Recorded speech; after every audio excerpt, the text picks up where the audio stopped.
Bismillahirrahmanirrahim. Assalamualaikum warahmatullahi wabarakatuh.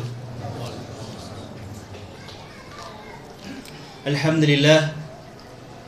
Alhamdulillahilladzi arsala rasulahu bil huda wa dinil haq liyudhhirahu 'ala ad-dini kullihi wa kafaa billahi shahida. Asyhadu an la ilaha illallah wahdahu la syarika lah. Wa asyhadu anna Muhammadan 'abduhu wa rasuluhu alladzi la nabiyya wa la rasula ba'dah. Allahumma shalli wa sallim wa barik ala hadzal nabiyil karim sayyidina Muhammadin wa ala alihi wa ashabihi wa junudihi wa ansarihi wa man tabi'ahu bi ihsanin ila yaumiddin, amma ba'du. Faqad qala Allah ta'ala fi kitabihil karim wa huwa asdaqul qailin, a'udzu billahi minasy syaithanir rajim. Qala ja'alni ala khazainil ardi inni hafizun alim. Shadaqallahul azim.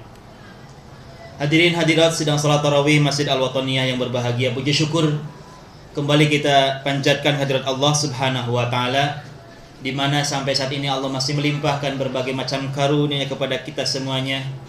Nikmat iman, nikmat Islam, nikmat sehat, serta nikmat kesempatan, sehingga di bulan Ramadan tahun ini kita masih diberikan kesempatan oleh Allah Subhanahu wa taala untuk mendekatkan diri, mentaqarrubkan diri kepadanya dengan berbagai macam aktivitas ibadah kita dari hari pertama sampai detik ini. Harapannya adalah semoga segala aktivitas ibadah kita diterima oleh Allah Subhanahu wa taala, yang bisa menghantarkan kita untuk memasuki salah satu pintu surga, yaitu Babur Rayyan, pintu Ar-Rayyan. Amin ya rabbal alamin. Salawat dan salam juga kita sampaikan kepada baginda kita, Nabi dan Rasul terakhir, yaitu Nabi Muhammad Rasulullah Sallallahu Alaihi Wasallam, kepada keluarga, sahabat, serta umatnya yang senantiasa istiqomah menjalankan ajaran risalahnya. Hadirin hadirat sidang salat tarawih yang berbahagia, tawadhu ini adalah salah satu akhlak yang harus dipegang teguh oleh setiap muslim. Tawadu artinya dalam bahasa kita adalah rendah hati, ya, bukan rendah diri. Beda rendah hati dengan rendah diri. Kalau rendah diri artinya tidak pede dia, tidak memiliki keberanian. Tapi yang dimaksud sini adalah rendah hati. Artinya ketika dia menilai dirinya tidak lebih baik daripada orang lain, itu namanya tawadhu. Ya, ketika dirinya menilai bahwa dirinya itu tidak lebih baik daripada yang lainnya, tidak memiliki kelebihan daripada yang lainnya. Hidupnya sederhana, ya.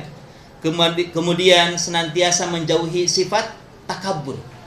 Karena kebalikan dari tawadhu itu adalah takabur.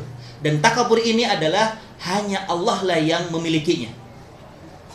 Di dalam Asmaul Husna ada salah satu sifat Allah Subhanahu wa taala, Al-Mutakabbir. Allah lah yang maha takabur. Jadi kalau ada orang bersifat takabur, berarti dia sudah mengambil salah satu sifat Allah Subhanahu wa taala yang hanya dikhususkan untuknya. Hadirin hadirat ihwat iman rahimakumullah. Banyak sekali ayat-ayat yang menjelaskan kepada kita semuanya supaya kita tidak boleh melakukan sifat takabur, tetapi sebaliknya harus bertawadhu. Di antaranya di dalam surah Al-Isra ayat 37, Allah Subhanahu wa taala sampaikan kepada kita semuanya, wala tamshi fil ardi maraha. Janganlah kamu berjalan di muka bumi ini dengan sifat sombong, ya, merasa diri lebih daripada yang lainnya. Begitupun dalam surat Al-Furqan ayat 63, Allah Subhanahu wa taala sampaikan juga kepada kita semuanya, wa ibadur rahmanil ladzina yamshuna fil ardi haunan. Dan di antara tanda-tanda ibadur rahman, ya, hamba ar-Rahman, hamba Allah Subhanahu wa taala itu adalah wa ibadur rahmanil ladzina yamshuna fil ardi, ketika mereka berjalan di muka bumi ini haunan, ya, dengan rendah hati, tidak takabur. Ya. Begitupun Allah Subhanahu wa taala mengancam bagi orang yang takabur, Allah Subhanahu wa taala tidak akan menyukainya. Allah sampaikan dalam surah An-Nahl ayat 23, innallaha la yuhibbul mutakabbirin. Sungguhnya Allah tidak suka kepada orang-orang yang suka berbuat takabur. Hadirin hadirat ihwatal iman rahimakumullah. Juga di dalam sabda-sabda Rasulullah sallallahu alaihi wasallam, Rasulullah sampaikan kepada kita semuanya, di antaranya di dalam hadis riwayat Imam Muslim, ya.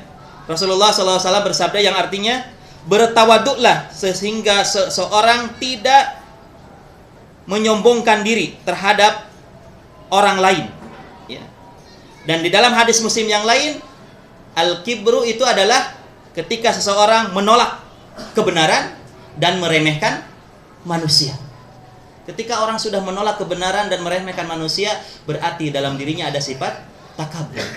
Bahkan lebih dahsyat lagi, Rasul mengatakan, la yadkhulul jannata man kana fi qalbihi mithqala dzarratin min kibrin. Tidak akan pernah masuk surga orang yang dalam hatinya ada sifat takabur walaupun sebesar biji dzarrah. Ya. Oleh karena itu, sifat tawadhu ini adalah sifat yang sangat mulia sekali. Maka kita melihat dalam sejarah para nabi, di antaranya adalah Nabi Sulaiman alaihi salam. Nabi Sulaiman adalah seorang nabi yang diberikan semua yang diinginkan oleh manusia. Beliau punya kekuasaan, beliau punya harta, ya. Juga beliau adalah orang yang memiliki ilmu yang melebihi dari ilmu-ilmu makhluk lainnya. Beliau memahami semua bahasa binatang, bisa mengendalikan seluruh makhluk yang ada di muka bumi ini, hatta jin. Jin pun bisa dikendalikan oleh Nabi Sulaiman alaihissalam. Ketika suatu hari beliau akan dikunjungi oleh Ratu Saba yang bernama Bilqis. Raja Sulaiman waktu itu berkata kepada para tentaranya, baik dari golongan manusia, jin ataupun binatang, siapa di antara kalian yang bisa memindahkan singgasana Ratu Bilqis dari tempatnya ke tempat kami, ke kerajaan Sulaiman? Faqala ifritun minal jinni. Kemudian berkatalah ifrit dari golongan jin. Ya. Jadi ifrit itu salah satu golongan jin. Ia mengatakan bahwa saya bisa memindahkan singgasana Ratu Bilqis itu adalah qabla an taquma min maqami. Sebelum Anda berdiri dari tempat duduk Anda, singgasana itu sudah pindah ke sini. Kira-kira berapa detik orang dari duduk kemudian bangun? Secepat itulah, ya, kesanggupan ifrit dari golongan jin bisa memindahkan singgasana Ratu Bilqis. Faqala abdun. Kemudian berkatalah seorang hamba dari golongan manusia yang diberikan pemahaman tentang Alkitab. Ia mengatakan bahwa saya sanggup memindahkan singgasana Ratu Bilqis itu adalah qabla an yartadda ilaika tarfuk. Sebelum Anda mengerdipkan mata Anda. Cepatan siapa, Pak? Cepatan ifrit atau cepatan manusia? Cepatan manusia. Jadi sebenarnya kita dengan jin itu muliaan siapa? Muliaan manusia. Ya. Bahkan tidak ada rasul dan nabi dari golongan jin. Rasulnya bangsa jin itu adalah rasulnya dari golongan manusia. Jadi kita lebih mulia dari mereka. Tetapi sekarang ini banyak orang yang ya'uduna birijali minal insi. Banyak orang yang minta isti'adah, minta pertolongan, minta bantuan justru dari golongan jin. Padahal dia lebih hebat daripada golongan jin itu sendiri. Ketika singgasana itu berpindah dari tempat Ratu Bilqis ke tempat Raja Sulaiman, kemudian lihat bagaimana tawaduknya Raja Sulaiman waktu itu. Beliau tidak takabur.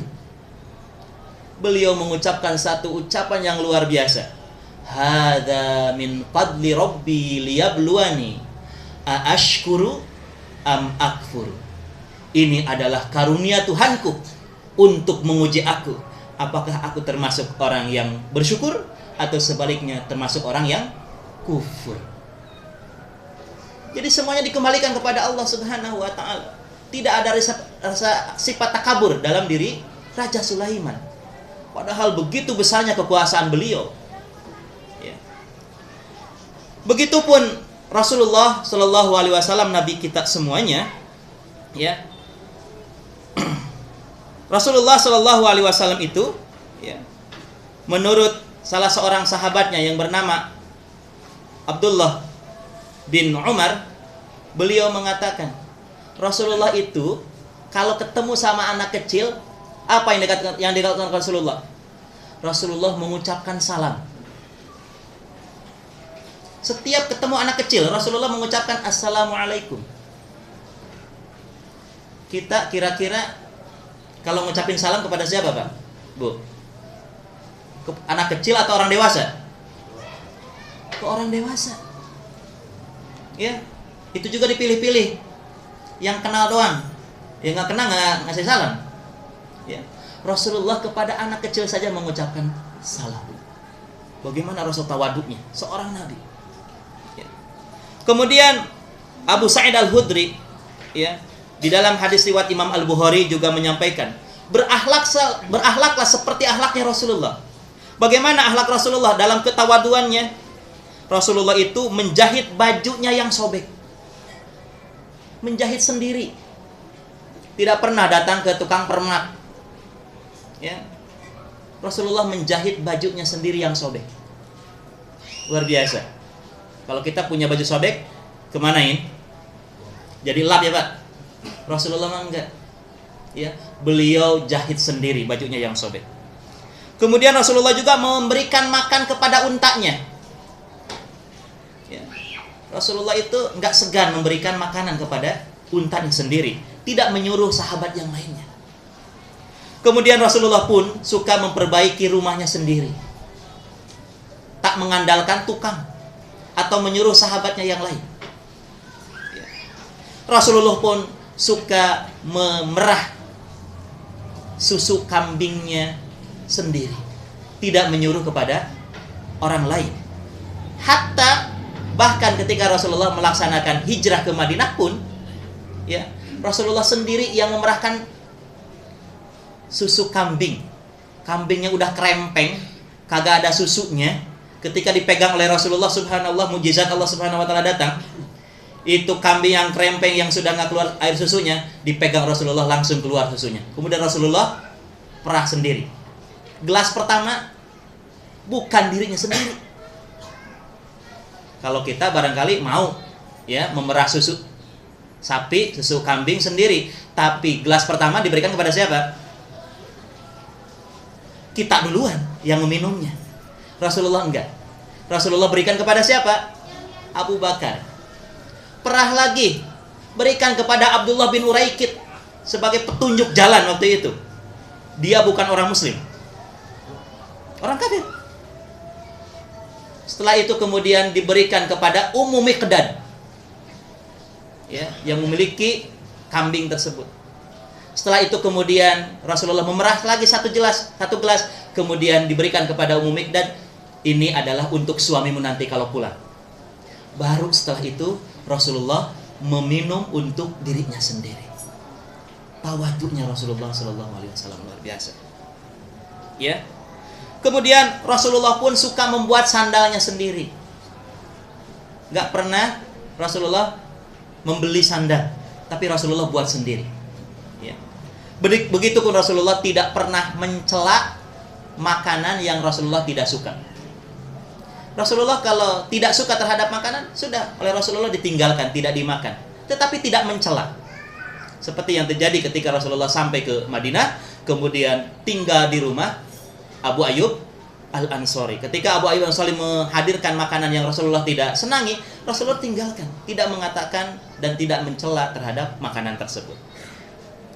Hadirin hadirat ihwatal iman rahimakumullah.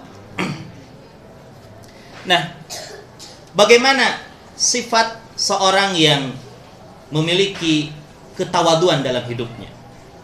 Ketika ia bertambah ilmunya, maka bertambah ketawaduannya. kasih sayangnya. Bukan malah semakin merasa diri paling pintar. Ya. Pendapat dialah yang benar. Pendapat orang lain semuanya salah. Orang semakin banyak ilmunya, maka dia semakin tawadhu. Orang yang bertambah amalnya, maka semakin tambah pula takutnya kepada Allah. Semakin banyak dia mentakarubkan diri kepada Allah, semakin takut terhadap siksa Allah. Karena biasanya orang yang jarang beramal justru akan timbul dalam dirinya apa? Sifat takabur dan menyepelekan terhadap siksaan Allah Subhanahu wa taala. Tetapi sebaliknya, semakin banyak orang tersebut melaksanakan amal soleh, maka dia semakin takut terhadap azab Allah Subhanahu wa taala. Dia merasa kurang dalam beribadah kepada Allah Subhanahu wa taala. Ya. Ketika seseorang bertambah usianya, maka bertambah pula ya sifat kebaikannya. Karena Hasan Al-Basri pernah mengatakan bahwa orang itu hidupnya itu ada yang umurnya berkah, ada yang umurnya tidak berkah.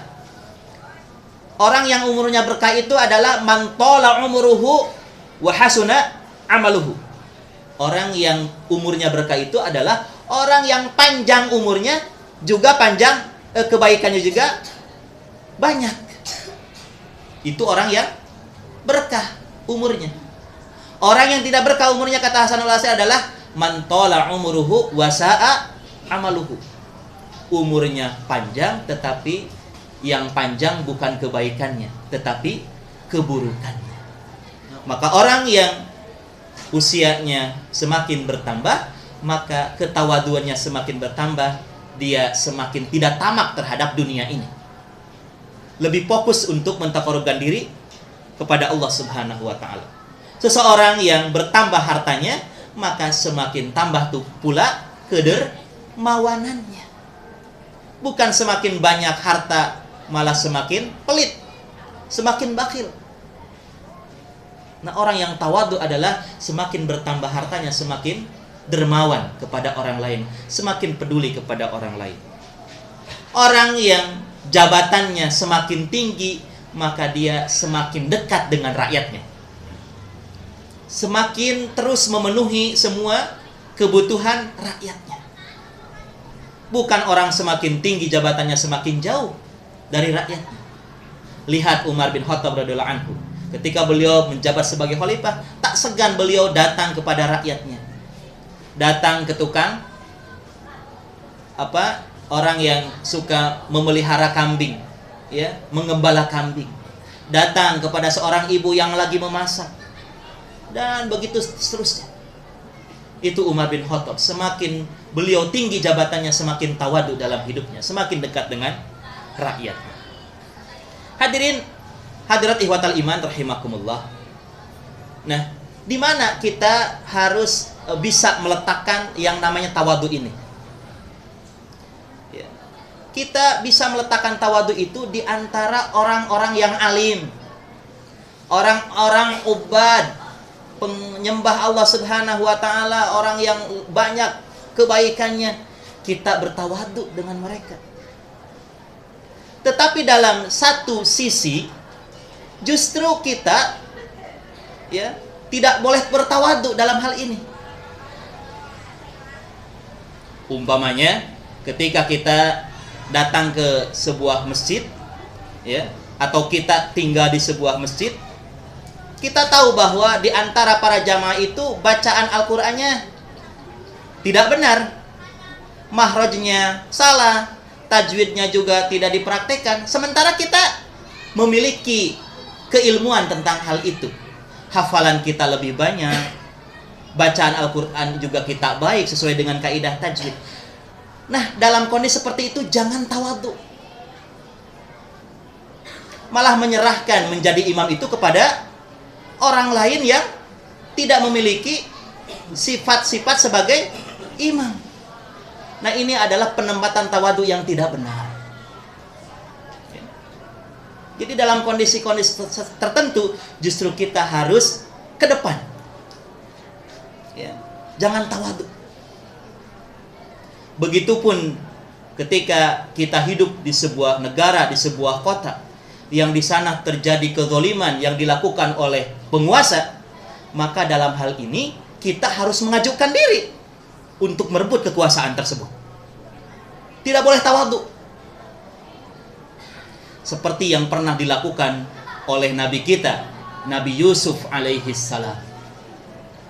Nabi Yusuf alaihi salam ketika beliau keluar dari penjara, kemudian bisa mentakwilkan mimpi raja tersebut. Apa yang dilakukan oleh Nabi Yusuf pada waktu itu? Beliau mengajukan diri untuk menjadi bendaharawan negara.